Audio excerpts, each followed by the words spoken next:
Hello नमस्कार बच्चों। आज की वीडियो में हम करंट इलेक्ट्रिसिटी के बहुत ही बेहतरीन टॉपिक डिस्कस करेंगे और हमारे टॉपिक के नाम है the joules law of the heating, electric power and the electric energy.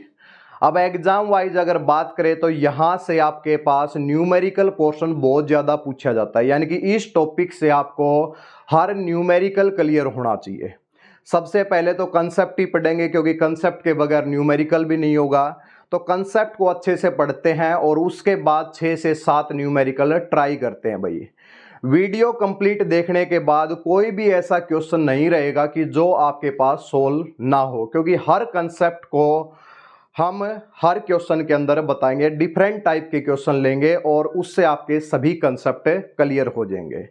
बिना किसी देरी के आज की वीडियो की शुरुआत करते हैं। लास्ट क्लास में हम सेल को कंप्लीट कर चुके हैं। अगर आपने वो वीडियो नहीं देखे हैं तो नीचे डिस्क्रिप्शन बॉक्स में जाके आप उन वीडियो को देख सकते हैं। आइए भाई आज की वीडियो की शुरुआत करते हैं और सबसे पहले जो टॉपिक पढ़ेंगे हम वो है joules law of the heating. क्या कहता है जूल्स लॉ ऑफ हीटिंग? जैसे कि आपने 10th क्लास में भी ये टॉपिक पढ़ रखा है, लेकिन वहां पर केवल स्टेटमेंट आपने पढ़ी है। यहाँ पे एक्चुअल में हुआ कैसे है वो सब हम आज की वीडियो में डिस्कस करेंगे। देखिए भाई, स्टेटमेंट वाइज बात कर लेते हैं पहले। Joule's law of the heating. Joule's law of heating क्या कहता है? The amount of the heat flowing through a conductor is directly proportional to the square of the electric current, the resistance of the conductor and time for which current flows। भाई ये तो हो गई statement. अब समझते हैं topic. देखिए भाई, आपके पास एक वायर है, उसका आपने एक पोटेंशियल डिफरेंस उसको अप्लाई किया तो उस वायर के थ्रू करंट फ्लो होगा। ऐसा देखा जाता है कि कुछ टाइम के बाद वायर हीट हो जाती है। अब वायर के अंदर कितनी ज्यादा हीट प्रोड्यूस होगी वो डिपेंड किस पे करेगा? तो वायर के थ्रू फ्लो क्या हो रहा है? करंट भाई। तो ये लो कहता है कि भाई करंट का स्क्वायर के ऊपर हीट आपकी डिपेंड करेगी भाई, यानी कि कितनी हीट प्रोड्यूस होगी वो directly proportional to I square होगा। उसके बाद जो भी आप वायर यूज कर रहे हैं उसकी रेजिस्टेंस क्या है? जितनी ज्यादा रेजिस्टेंस होगी उतनी ज्यादा हीट फ्लो होगी भाई, और जितने टाइम तक आपके पास करंट फ्लो होगा तो उतनी ही ज्यादा हीट फ्लो होगी। तो तीनों के क्या है? Directly proportional. अब तीनों को अगर आप कंबाइन भी करें, इन तीनों को जैसे इक्वेशन नंबर 1 2 3 तीनों को कंबाइन करें तो H आपके पास आ जाएगा। H is directly proportional to I square R T, और डायरेक्टली प्रोपोर्शनल का सिंबल हटा लीजिए, कुछ नहीं आएगा तो H इज इक्वल टू क्या आ जाएगा? आई स्क्वायर आर टी। भाई स्क्वायर के करंट के स्क्वायर पे डिपेंड करती है, रेजिस्टेंस की पावर 1 है और टाइम की पावर भी कितनी है? 1 हो जाएगी। ठीक है भाई, ये स्टेटमेंट 10th में भी पढ़ी है। थोड़ा सा इस टॉपिक को समझते हैं कि ये H is equal to I square R T हमारे पास आता कहां से है? कहां से हमारे पास ये आई स्क्वायर आर टी आया? तो थोड़ा सा एक इलेक्ट्रिक सर्किट बनाते हैं और उससे ये फॉर्मूले को थोड़ा सा प्रूव करके देखते हैं। क्लियर है भाई?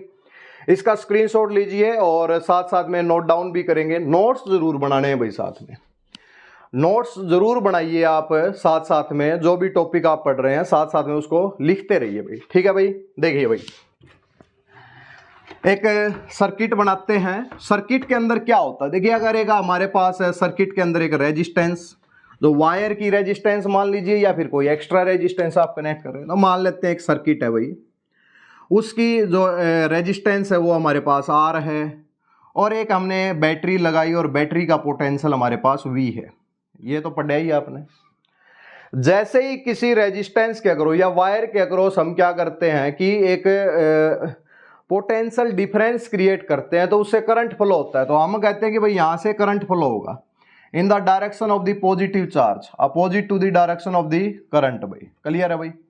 चलिए भाई, अब हम ये पॉइंट, 2 पॉइंट मान लेते हैं, ये पॉइंट ए है और ये पॉइंट बी है। ठीक है भाई, ये पोटेंशियल डिफरेंस है, ये हमारे पास करंट हो गया। तो आप ये बताइए कि इस के अंदर आई क्या है? आई तो हमारे पास करंट फ्लोइंग है भाई। क्या है? Current flowing. मान लेते हैं कि करंट कितने टाइम तक फ्लो होता है? Current flowing for the time T, for time T, T time तक करंट फ्लो हो रहा है हमारे पास।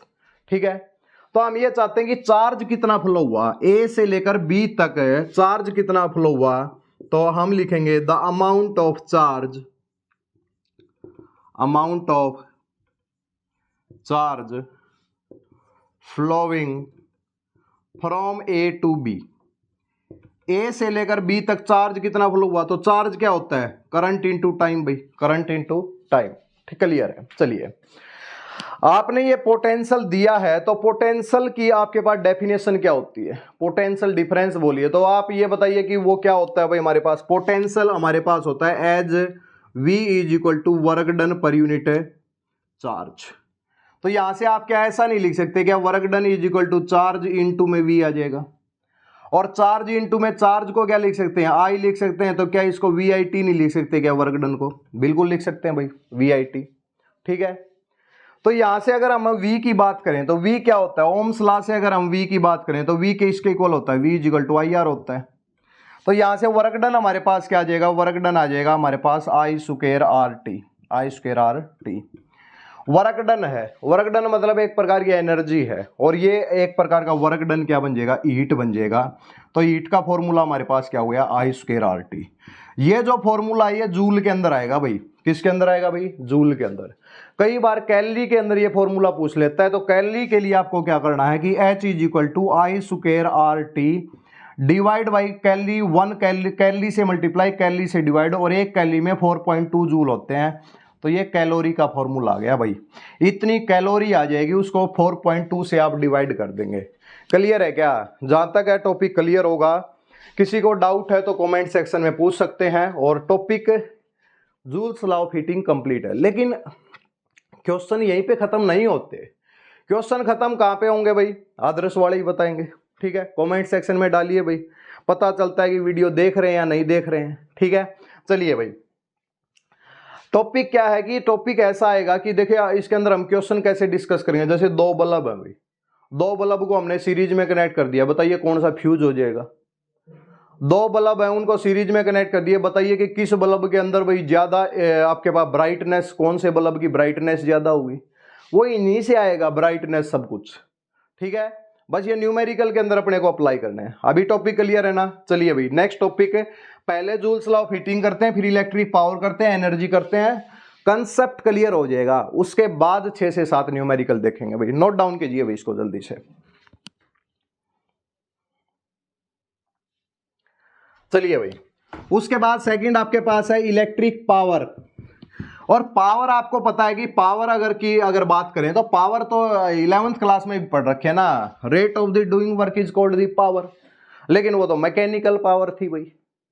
अब इलेक्ट्रिक वर्क डन अगर हम बात करें, इलेक्ट्रिक वर्क डन पर यूनिट टाइम, तो कुछ हो सकता है, या सिंपल लैंग्वेज में ऐसा समझिए कि the rate at which electricity is consumed. Electric power को क्या बोलेंगे, the rate at which electricity is consumed, यानी कि किस रेट के ऊपर इलेक्ट्रिसिटी कंज्यूम हो रही है। जैसे एक बल्ब अभी 100 वाट का है, और 100 वाट का 10th क्लास में आपने पढ़ रखा है, वाट मतलब जूल पर सेकंड, यानी कि 100 जूल पर सेकंड, यानी कि एक सेकंड में 100 जूल की एनर्जी खर्च होती है भाई। तो उसकी पावर कितनी आ जाएगी, 100 आ जाएगी, 100 वोट आ जाएगी। ठीक है, एक सेकंड में कितनी एनर्जी खर्च होती है उसको बोलेंगे इलेक्ट्रिक पावर भाई। ये तो सिंपल लैंग्वेज हो गई। क्या हम ऐसा नहीं लिख सकते क्या, the rate at which the work done by a source of EMF in maintaining the current in an electrical circuit. थोड़ी सी डेफिनेशन चेंज कर लो, क्या फर्क पड़ता है। देखिए, हम ये कह रहे हैं कि जैसे कि ये अपने पास रेजिस्टेंस R है, ये अपने पास पोटेंशियल V है, हम ये कह रहे हैं कि rate at which work done by a source of EMF in maintaining the current in an electrical circuit. क्या डेफिनेशन सही है भाई, किस रेट के ऊपर ये सोर्स ऑफ ईएमएफ काम करेगा ताकि सर्किट में करंट मेंटेन रहे भाई, ऐसा ही इसको डेफिनेशन आप लिखेंगे। तो इलेक्ट्रिक पावर क्या हो जाएगा, इलेक्ट्रिक पावर की डेफिनेशन लिखेंगे जल्दी जल्दी, the rate at which the electric work is done by a source of the EMF in maintaining the current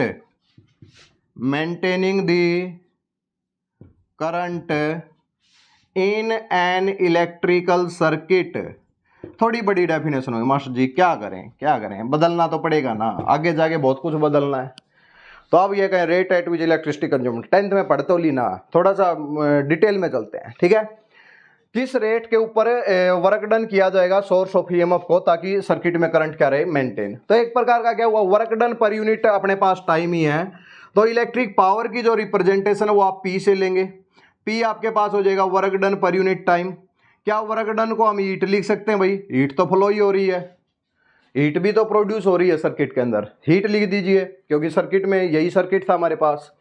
H हमारे पास क्या होता है, I square R T upon T. हा फार्मूला आ गया जी, कितना आ गया, आई स्क्वायर आर भाई। तो फार्मूला पावर का फॉर्मूला आ गया हमारे पास आई स्क्वायर आर भाई, आई स्क्वायर आर। दिखने में आसान फॉर्मूला है, लगाएंगे तो मुश्किल हो जाएगी, है ना। जैसे कैपेसिटर में एनर्जी स्टोर्ड इन कैपेसिटर के फॉर्मूले half C V square Q square divide by 2c, half Q V. लगाए कहाँ पे, ये प्रॉब्लम थी, यहां भी ऐसी प्रॉब्लम आएगी, लगाना कहाँ पे फॉर्मूला। क्लियर भाई। पहला पावर का फॉर्मूला क्या हो गया भाई, I square R, I square R. अगर आप ये बताइए, क्या इसके अंदर हम कुछ ऐसा नहीं लिख सकते, क्या आई स्क्वायर आर को, आई आर को, आई को अलग लिख लीजिए, आई आर को अलग लिख लीजिए, या फिर आई आर को अलग लिखिए, आई को अलग लिखिए। तो ये क्या हो गया, वी हो गया, ये क्या हो गया, आई हो गया। हाँ, एक फॉर्मूला आ गया, पहला फॉर्मूला, दूसरा फॉर्मूला। और कुछ करें तो वी को, आई को क्या लिखते हैं, वी बाई आर लिख सकते हैं। क्या हम ऐसा लिख सकते हैं, as I is equal to V by R, बिल्कुल लिख सकते हैं भाई। तो पावर का फॉर्मूला हमारे पास आ जाएगा वी स्क्वायर बाई आर, यानी कि पावर के फार्मूले कितने हुए, क्या हुआ भाई, बोर हो गए हैं। टॉपिक तो इजी है, हाँ भाई क्लास वाले, ठीक है। कमेंट सेक्शन में बताएं भाई, बार बार इसलिए पूछ रहे हैं क्योंकि यहां तक पहुंचे हैं या नहीं पहले तो, ठीक है। चलिए, power is equal to V square by R भाई, power is equal to V I, power is equal to I square. Power के 3 फॉर्मूले हैं भाई। अब बात आती है न्यूमेरिकल में अप्लाई करेंगे, बात आती है कि कहां कहां अप्लाई करें भाई। भाई कहीं पे भी आपको पावर डिवाइड करनी हो और सीरीज कॉम्बिनेशन हो तो कौन सा फॉर्मूला अप्लाई करेंगे, आई स्क्वायर आर, क्योंकि सीरीज में क्या चीज कांस्टेंट रहती है, करंट कांस्टेंट रहती है, तो फार्मूला अप्लाई करेंगे आई स्क्वायर आर भाई। यहां पे लिख लो भाई पावर का फॉर्मूला, एक पावर का फॉर्मूला आई स्क्वायर आर हो गया, एक फॉर्मूला वी आई हो गया, एक formula V square by R हो गया, ठीक है भाई। सीरीज कॉम्बिनेशन में पावर डिवाइड करनी हो, पहला फॉर्मूला लगा दो भाई। पैरेलल कॉम्बिनेशन में पावर डिवाइड करनी हो, क्योंकि वहां वोल्टेज कांस्टेंट है, तो पैरेलल कॉम्बिनेशन में power is inversely proportional to resistance, series combination में power is directly proportional to resistance. Numerical में अप्लाई करेंगे। चलिए भाई, क्लियर है, चलिए भाई, ठीक है भाई।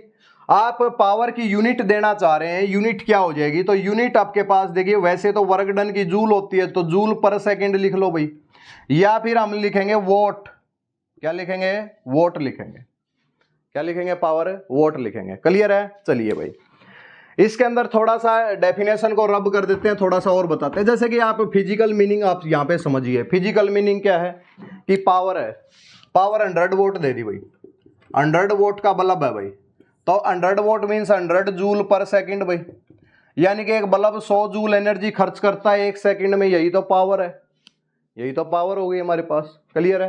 तो लिख देंगे ऐसे, जैसे 9 वोट है तो 9 जूल पर सेकंड, 1 सेकंड में कितनी एनर्जी खर्च हो रही है। क्लियर है, हो जाएगा। चलिए भाई, पावर के तीनों फॉर्मूले हो गए। थोड़ा सा यहाँ पे देखिए, हम डायरेक्ट ही आपको बता देते हैं क्वेश्चन, जैसे कि आपको यहाँ पे क्वेश्चन उठा लें कि क्वेश्चन लिख लेते हैं, एन इलेक्ट्रिक बल्ब, ये रब कर दो भाई यहां से, यहां से देखिए क्वेश्चन लिखते हैं, an electric bulb is marked, electric bulb को मार्क किया गया है 100 वोल्ट एंड 220 वोल्ट। देखिए ये मार्किंग होती है ना, यानी कि बल्ब के ऊपर लिखा हुआ है कि भाई ये 100 तो वाट का है, यानी कि 100 जूल एनर्जी खर्च करेगा, और 220 वोल्ट आप इसको दे सकते हैं, ठीक है। तो ये मार्क कर दिया। आपको क्वेश्चन पूछा गया है, what is the resistance of the bulb, what is the resistance of the bulb, bulb की रेजिस्टेंस क्या होगी। और सेकंड है current drawn by the bulb, current drawn by the bulb, bulb कितना करंट को ड्रॉ कर सकता है भाई, ये आपको सेकंड क्वेश्चन निकालना है। निकाल सकते हैं, बिल्कुल निकाल देंगे भाई। देखिए हमें यहाँ पे क्या पता है, पावर के फॉर्मूले पता है, I square R V square by R और P V is equal to V I. भाई अपने को क्या क्या चीज गिवन है, पावर गिवन है, वोल्टेज गिवन है, तो पावर और वोल्टेज के लिए एक फॉर्मूला बेस्ट बैठता है हमारे पास वी स्क्वायर बाई आर। क्या पावर गिवन है, क्या क्या वोल्टेज गिवन है, तो क्या तो रेजिस्टेंस निकल सकती है क्या, बिल्कुल निकल सकती है भाई। पहले के लिए रेजिस्टेंस निकालिए, तो रेजिस्टेंस का फॉर्मूला क्या हो गया भाई, V square by P.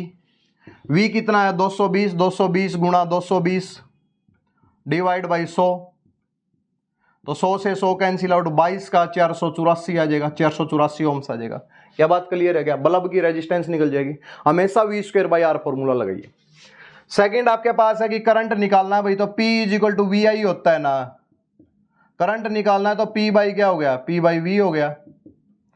P कितना है, P तो 100 है भाई, रेजिस्टेंस कितनी है 220, तो 5 से 5/11, तो करंट कितना आ जाएगा सर्किट में 5/11, 11 चौके 44 और 11 छिके 66, 11 पंजे 55, 0.45 एम्पियर, यानी कि बल्ब के अंदर ये हमारे पास करंट आ गया।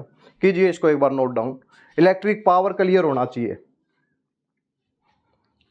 क्लियर है सभी को, टॉपिक क्लियर होना चाहिए बस, और हम देख लेंगे बाद में। हाँ चल है भाई, चलो भाई, चलिए भाई।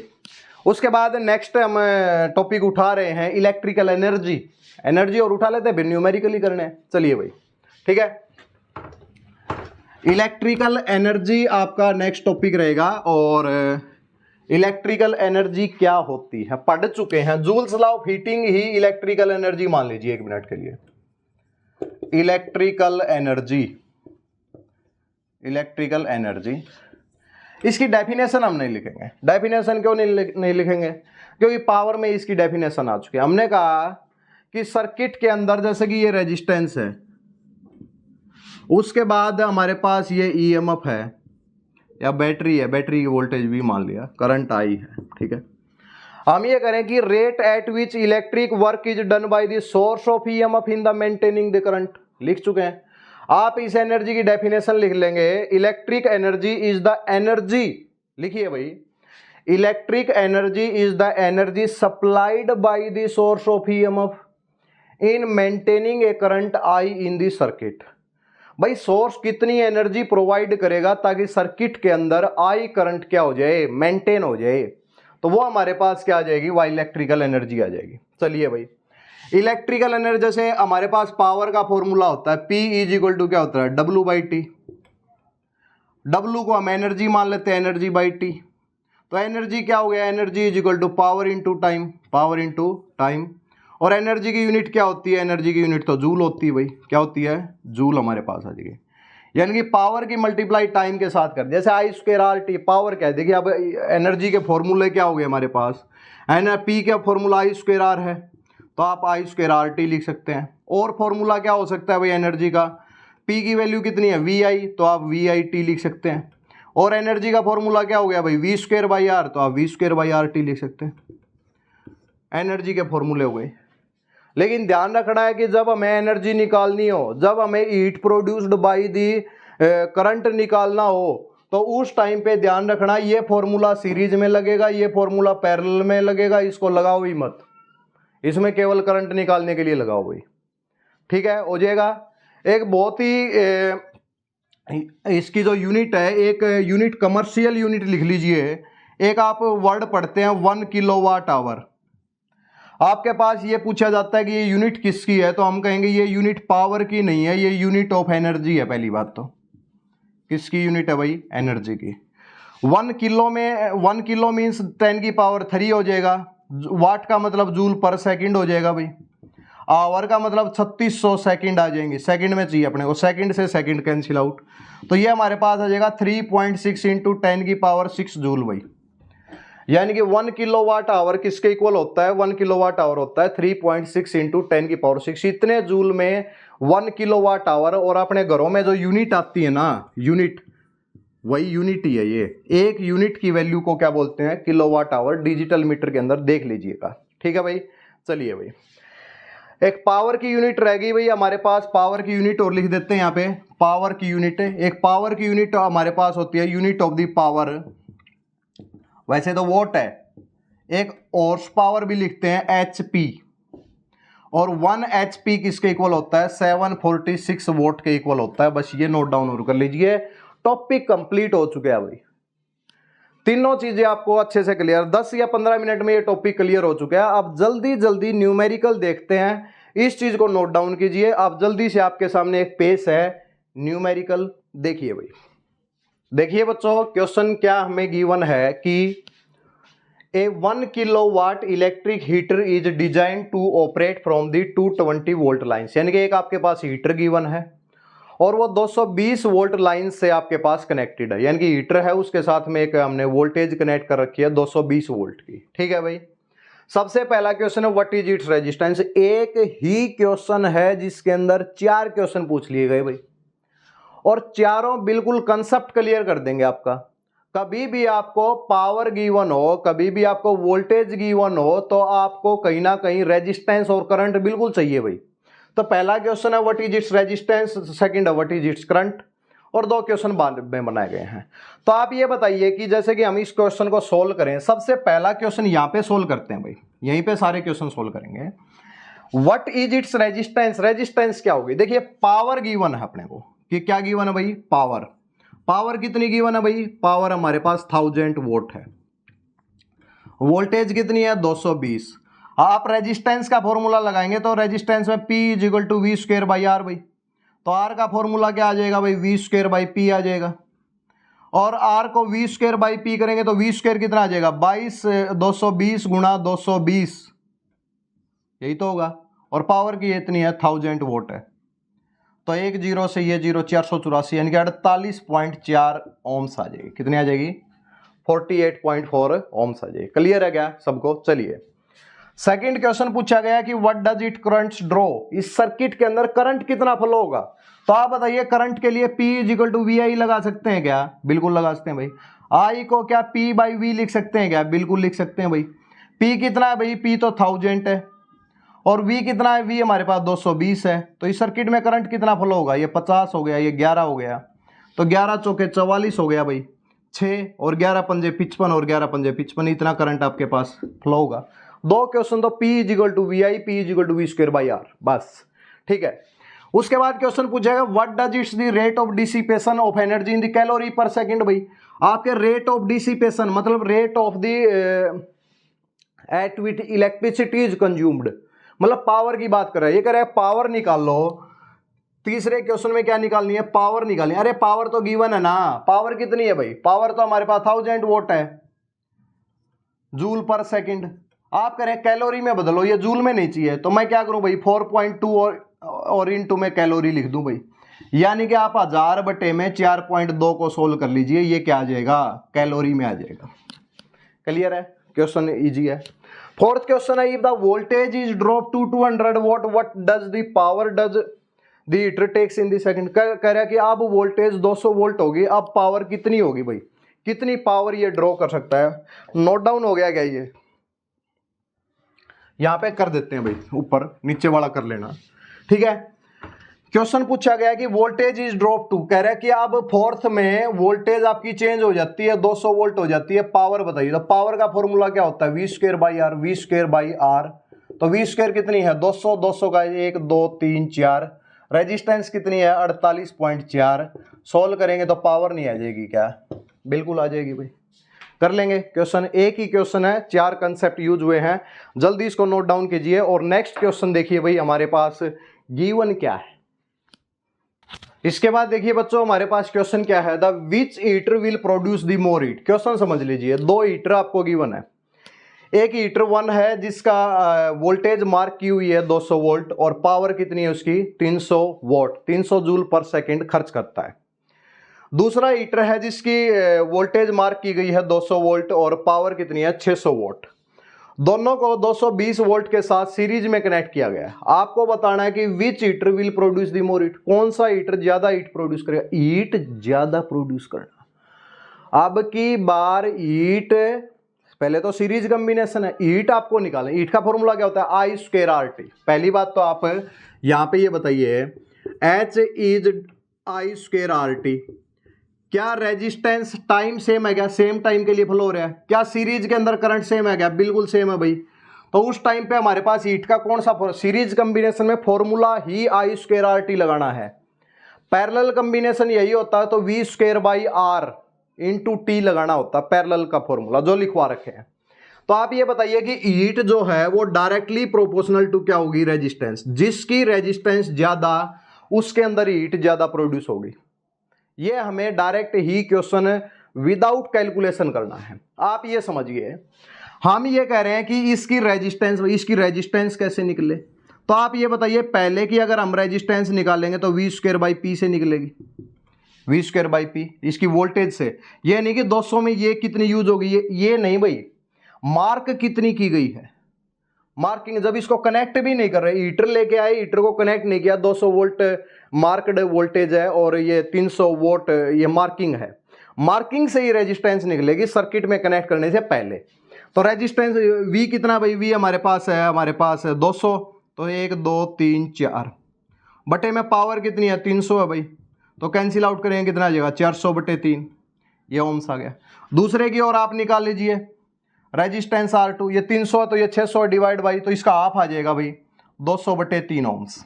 बताओ रेजिस्टेंस किसकी ज्यादा है, रेजिस्टेंस ज्यादा किसकी है भाई, यहाँ पे रेजिस्टेंस आप पहले वाले और दूसरे वाले में देखिए तो पहले वाले की रेजिस्टेंस ज्यादा। आप सिंपल शब्दों में ये समझिए, जिसकी पावर ज्यादा उसकी रेजिस्टेंस कम। 600 वोट है ना, मार्किंग तो दोनों की सेम है, हम करेंगे 600 वोट है, जिस वोट और ये 300 है तो ये ज्यादा है ना, तो इसकी रेजिस्टेंस कम। तो आप ये समझ लीजिए कभी भी दो हीटर या बल्ब सीरीज में कनेक्टेड हैं और हीट डिसिपेशन पूछे तो आप ये कहेंगे कि जिसकी पावर कम है ना उसकी रेजिस्टेंस ज्यादा होगी, और जिसकी पावर ज्यादा उसकी रेजिस्टेंस कम होगी, तो जिसकी रेजिस्टेंस ज्यादा उसके अंदर हीट ज्यादा होगी। तो हमारे पास रेजिस्टेंस ज्यादा किसकी होगी, जो कम पावर का होगा। कम पावर का कौन सा है, हीटर 1, तो हीटर 1 के अंदर ज्यादा हीट प्रोड्यूस होगी। क्लियर है, तो हमारे पास क्वेश्चन हो जाएगा heater 1 produce the more heat, heat ज्यादा प्रोड्यूस करेगा भाई। क्लियर है क्या, ऐसा क्लियर है क्वेश्चन, ठीक है भाई। चलिए, अगर ये दोनों पैरेलल में कनेक्ट होते तो फिर क्या होता है, पैरेलल में 1/r का फॉर्मूला आ जाता। अगर ये दोनों पैरेलल में कनेक्ट होते हैं तो 1/r का फॉर्मूला आ जाता। जिसकी r कम होगी वो हीट ज्यादा प्रोड्यूस करेगा। अपने घरों में जो सर्किट है वो क्या है, वो पैरेलल के अंदर है, तो जिसकी पावर ज्यादा वो ज्यादा हीट प्रोड्यूस करता है। तो और सीरीज में क्या होगा, जिसकी पावर कम हो वो ज्यादा हीट प्रोड्यूस करता है। तो पैरेलल कॉम्बिनेशन में क्या होगा, 1/r होगा, जिसकी रेजिस्टेंस कम होगी। कम किसकी है भाई, इसकी कम है, तो ये ज्यादा हीट प्रोड्यूस करेगा, ये कम हीट प्रोड्यूस करेगा। क्लियर है, लेकिन क्वेश्चन सीरीज का पूछा जाता है, पैरेलल में तो आप कर ही देंगे। ठीक है, हो जाएगा। चलिए भाई नेक्स्ट क्वेश्चन की तरफ बढ़ते हैं। नेक्स्ट क्वेश्चन देखते हैं क्या गिवन है भाई। इसके बाद देखिए बच्चों, अपने पास सबसे इंपॉर्टेंट क्वेश्चन आ चुके हैं भाई। कंपटीशन वाइज देखिए चाहे बोर्ड वाइज देखिए, ये क्वेश्चन बहुत ज्यादा इंपॉर्टेंट है। 10th क्लास में भी आप एक बार इसको पढ़ चुके हैं। देखिए क्वेश्चन क्या है, क्वेश्चन आपको गिवन है कि दो बल्ब है भाई, ए बल्ब और बी बल्ब है। ए बल्ब जिसकी मार्किंग है 25 वोल्ट और वोल्टेज है 220 वोल्ट। जो सेकंड बल्ब है 100 वोल्ट एंड 220 वोल्ट, दोनों की पावर अलग है। ठीक है, दोनों को सीरीज में कनेक्ट किया गया है 220 वोल्ट से। दोनों क्वेश्चन कराएंगे, इस क्वेश्चन को बहुत ध्यान से सुनना, बिल्कुल अटेंटिव हो जाइए भाई। क्वेश्चन गिवन है कि दो बल्ब को एक बार सीरीज में कनेक्ट किया गया। सबसे पहला केस हम सीरीज का ले रहे हैं, केस नंबर फर्स्ट जो हमारे पास है, केस फर्स्ट है वो सीरीज का है। उसके बाद पैरेलल डिस्कस करेंगे। जब आप सीरीज के अंदर दो बल्ब को कनेक्ट करते हैं 220 वोल्ट लाइन से, which bulb will glow the more bright in the each case. More bright, कौन सा ज्यादा लाइट आपको देगा, तो इसके लिए एक रामबाण समझ लीजिए। Brightness of the bulb is directly proportional to power dissipation. भाई जिसके अंदर पर सेकंड जो ज्यादा एनर्जी खर्च होगी उसकी ब्राइटनेस ज्यादा होगी भाई। आप इसका मैं डायरेक्ट ही बता देता हूं, ब्राइटनेस ये लिख लीजिए भाई, brightness is directly proportional to power dissipation. आपको क्या निकालनी है, आपको तो ब्राइटनेस ही निकालनी है, तो आप किसके अंदर पावर ज्यादा डिसिपेट होगी पर सेकंड, वो आपको निकालना है। पावर का फॉर्मूला पता है, I square R V square by R, ये सब पता है भाई। चलिए भाई, पावर की बात अगर करें तो पावर डिसिपेशन सीरीज सर्किट में, सीरीज वाले में पावर डिसिपेशन, पहले तो इसकी कैलकुलेशन ही नहीं कर रहे। देखो पहले तो हम डायरेक्ट आंसर बताएंगे कि कौन सा बल्ब के अंदर ज्यादा आपके पास होगी, ठीक है, हीट ज्यादा प्रोड्यूस होगी या ब्राइटनेस होगी, ठीक है। देखिए पावर डिसिपेशन किसके अंदर ज्यादा होगी भाई, तो फार्मूला कौन सा लगाएं, without calculation, I square R भाई, आई स्क्वायर आर। दोनों में आई सेम है क्या, बिल्कुल सेम है भाई। क्या आर सेम है क्या, आर अगर यहां पे देखें तो आर यहां पे अलग होगा, यहां पे अलग होगा, ठीक है। तो आपके पास power dissipation is directly proportional to resistance होगा। क्या होगा, डायरेक्टली प्रोपोर्शनल टू रेजिस्टेंस। तो जिसकी रेजिस्टेंस ज्यादा उसकी ब्राइटनेस ज्यादा, ऐसा समझ लीजिए भाई, जिसकी रेजिस्टेंस ज्यादा उसकी ब्राइटनेस ज्यादा। हमने क्या बताया पिछले क्वेश्चन में, जिसकी पावर कम होगी, जिसकी पावर कम होगी उसकी रेजिस्टेंस ज्यादा होगी। इन दोनों बल्ब में इसकी रेजिस्टेंस ज्यादा होगी, इसकी रेजिस्टेंस कम होगी, चाहे आप कैलकुलेट कर लीजिए, ठीक है। जैसे पावर का फॉर्मूला होता है वी स्क्वायर बाई आर, क्या होता है V square by are.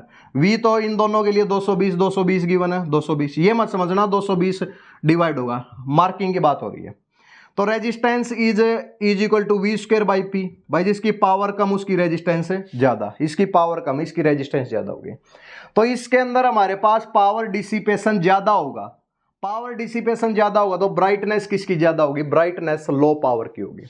Simple question समझ लीजिए, जब दो बल्ब कनेक्टेड हो, एक लो पावर का एक हाई पावर का, सीरीज में कनेक्टेड है, तो हमेशा जो लो पावर का बल्ब है ना उसके अंदर ब्राइटनेस ज्यादा होगी, ऐसा समझ लो भाई।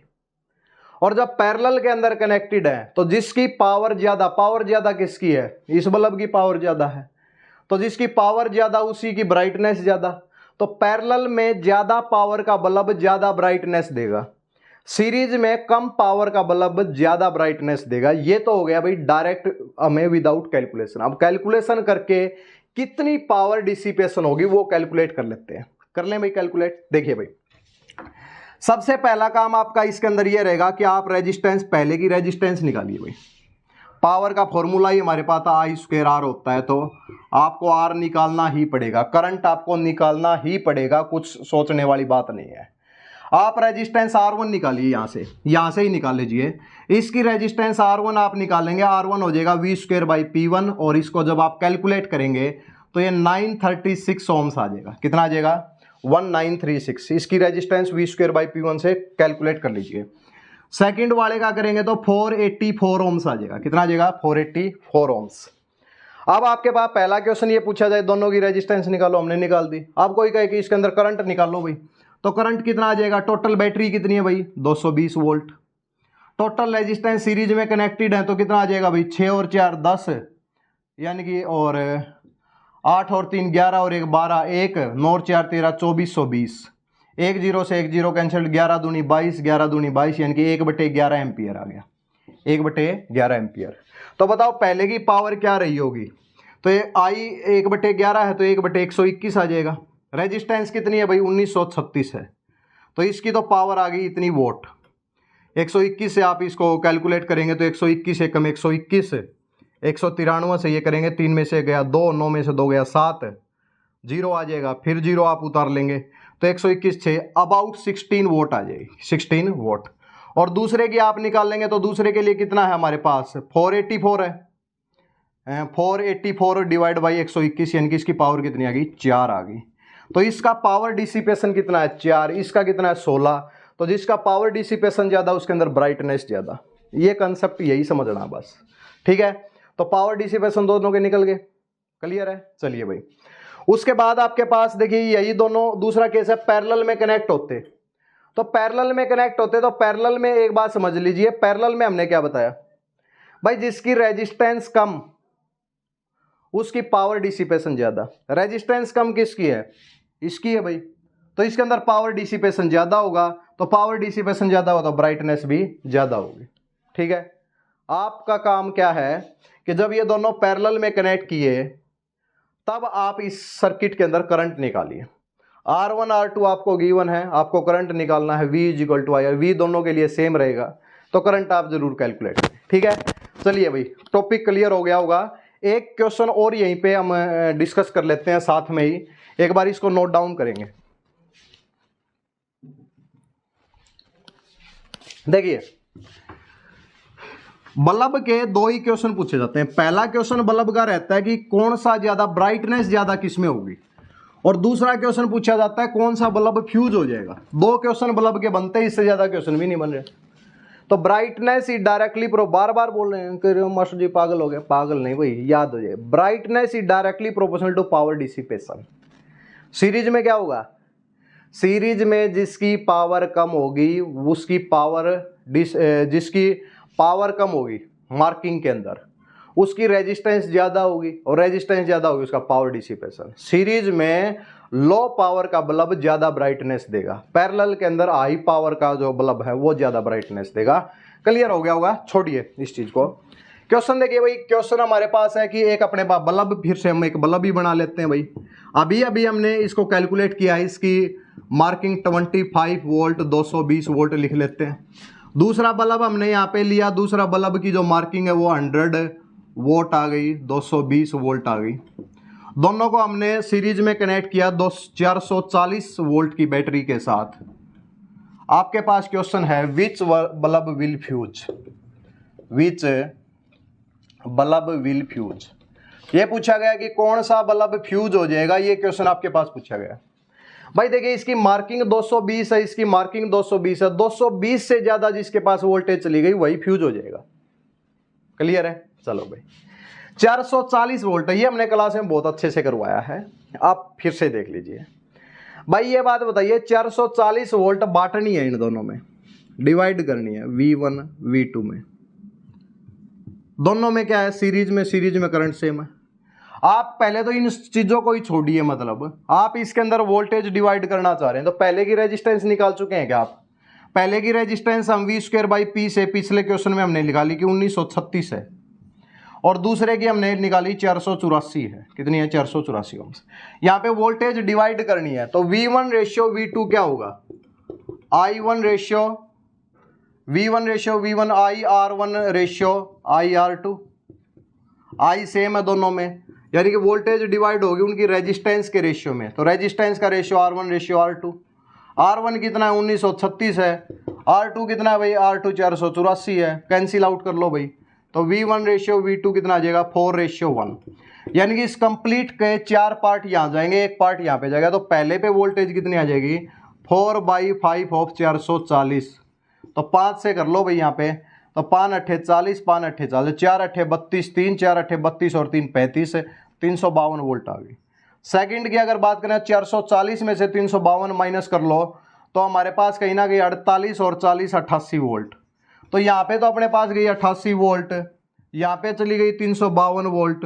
कितनी चली गई भाई? 352 वोल्ट। ये बताइए इसको चाहिए कितनी? 220 से ज्यादा खराब हो जाएगा भाई। 352 चली गई, मार्किंग से ज्यादा होगी तो बल्ब 1 जो क्या हो जाएगा? फ्यूज हो जाएगा। तो क्या हो जाएगा? क्या लिखेंगे इसके अंदर? Bulb 1 fuse. फ्यूज के लिए आप ये देखिए कि मार्किंग से ज्यादा वोल्टेज तो नहीं है, और ब्राइटनेस के लिए आप देखिए कि पावर डिसिपेशन क्या है, सीरीज है या पैरेलल है। अब यही क्वेश्चन पैरेलल में होता कि दोनों पैरेलल में कनेक्टेड है, तो 440 में 440 इसके पास जाती, 440 इसके पास जाती, पैरेलल में तो सेम ही जाएगी, डिवाइड नहीं होगी। तो दोनों की मार्किंग 220 है, और मार्किंग से ज्यादा वोल्टेज चली गई तो वहां पे दोनों बल्ब फ्यूज हो जाएंगे, और सीरीज में पहला बल्ब फ्यूज होगा। क्लियर है? दूसरा नहीं होगा भाई। 88 वोल्ट चाहिए, 220 कम एफिशिएंसी के साथ ग्लो कर लेगा, क्या प्रॉब्लम है? कोई प्रॉब्लम नहीं है। चलिए भाई, हर टॉपिक हमने इस टॉपिक का करवा दिया है। अब आप अपनी हेल्प बुक, प्रदीप की बुक है, एनसीईआरटी की बुक है, वहां से मतलब अपने क्वेश्चन को ट्राई कीजिए, उसकी पीडीएफ भी आपको मिल जाएगी। ठीक है भाई, चलो भाई आज के टॉपिक को यहीं पे समाप्त करते हैं, और करंट इलेक्ट्रिसिटी की 2 क्लास और होंगी, और जिसके अंदर हम किरचॉफ्स लॉ के बारे में डिस्कस करेंगे, व्हीटस्टोन ब्रिज के बारे में डिस्कस करेंगे। किरचॉफ्स लॉ एग्जाम वाइज सबसे इंपॉर्टेंट टॉपिक है, और व्हीटस्टोन ब्रिज कुछ कंडीशन के तहत हम कॉम्प्लिकेटेड रेजिस्टेंस जब गिवन हो, ब्रिज गिवन हो, तो उसको सोल्व करने के लिए व्हीटस्टोन ब्रिज का यूज करेंगे भाई। चलिए भाई, आज की वीडियो को यहीं पे समाप्त करते हैं। लास्ट तक कौन पहुंचे है कमेंट सेक्शन में ज़रूर बताएं। वीडियो कैसी लगी ये भी आप कमेंट सेक्शन में ज़रूर डालें भाई। चलिए भाई, धन्यवाद।